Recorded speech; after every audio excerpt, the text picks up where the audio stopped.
Hello there, Sarah from 17 once again. This is my Marvel Spider-Man Spectacular Difficulty video walkthrough. This is Don't Touch the Art, and we're going to be doing it with no damage. So we have 2,000 meters to cover in the city, so I'm going to talk about traversal. In Spider-Man, you can hold one button to traverse the city, and that will be perfectly fine. On top of that, you can press the X button at certain points during your swing to do different things. If you want to go faster, you want to press X during the fastest part of the swing, so the middle section, as he's picking up the most speed. If you want to go higher, you want to press X towards the end of his swing, like I did just then, so that you can get it right at the fulcrum and you can go a little bit higher and gain altitude. Once you've got comfortable with those two things, you'll be moving faster and higher at will and having a good time. And then you can start moving on to using the web zip, which I just did then. So once you get a swing and you get a boost after your swing, you can then press X and Spider-Man will web zip off something, and then you can go into another swing keeping the momentum and kind of chain it from there. If you upgrade so you can do 2 web zips, you can then go swing into a boost, into 2 web zips, into another swing, and so on. And then the final piece of movement that you want to know about is the ability to press both the shoulder buttons to go to a point and then press X to bounce off it, which is the fastest way to move in the game. And between using that move into the press X twice, into that move again, that move I just did then, if you chain these all together, you'll be moving exceptionally quickly. But you don't have to, because it is a choice. You can also free fall and do other things like stunts and tricks, but I'll talk about those the next time we get an opportunity, because this is a stealth tutorial. So in the museum, you're going to be taking on some demons, which are these masked criminals. This is introducing you to the concept of using web to lure people, and then using the perch takedown to get rid of them. We're now going to move through the vent, and we're going to do it again into a slightly bigger room. So here is the slightly bigger room. In this room, it wants you to shoot your web at that box to move the guy away, and then you can take one of the guys down and then take the other guy down. You don't have to do a perch takedown here, guys. You could do 2 web takedowns. Either one is fine. And then once you've done that, you're going to touch MJ's camera, and it's going to give us control of a second character and put us into a stealth section. These sections are quite large, so I've trimmed out all the points where you don't need any advice at all, and I've put it to the part that actually has a fail state. So in the stealth sections, you can be very, very aggressive.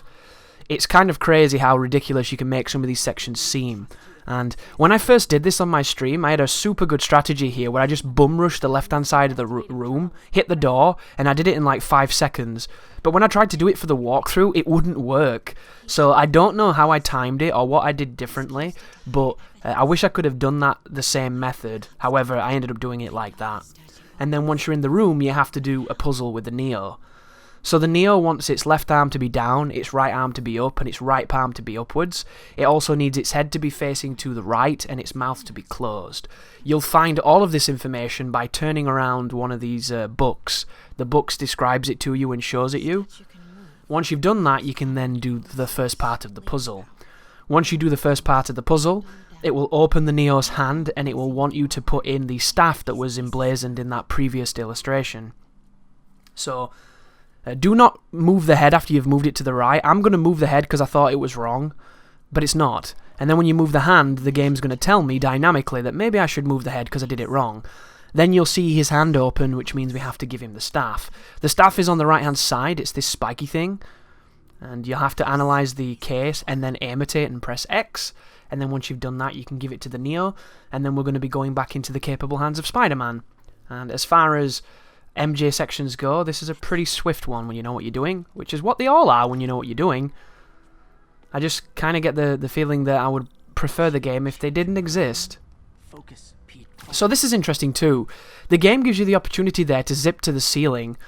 There are times when this is a really, really powerful technique and I don't use it that often, but there are also times where the game doesn't let you do it, and I'm not entirely certain why that is. But this is your stealth room now, so all we're going to do here, folks, is perch takedowns when it's safe. Stare intently at that warning that says danger till it goes safe, and then when it says safe, take them out. And then just divide and conquer. The stealth in this game is so brokenly powerful, you'll probably never have any problems with these moments. The only risk you have to yourself is getting overzealous or being impatient. because for everything else there's perch takedown, and it's so powerful. You can even upgrade it to have a greater distance for when it will trigger, which is crazy, right? It really is quite interesting. And if you want to make the inevitable reference to the Arkham Predator sections, the Arkham Predator sections are night and day more difficult than these, because as capable as Batman is, you cannot exploit the game in the way that you exploit this. Which I suppose, that's not technically true. You can totally exploit Batman, but just from a casual perspective, like a first-time playthrough of a person who doesn't know the systems, in this game, perch takedowns can make you a god, whereas in Batman, you just can't really do the same thing in such a developed area like this. It's kind of crazy, actually. And I don't know how I feel about it. Personally, the fact that it is really, really simple kind of adds to the allure of the power trip, doesn't it? You're a superhero, you want to be powerful, that's the point.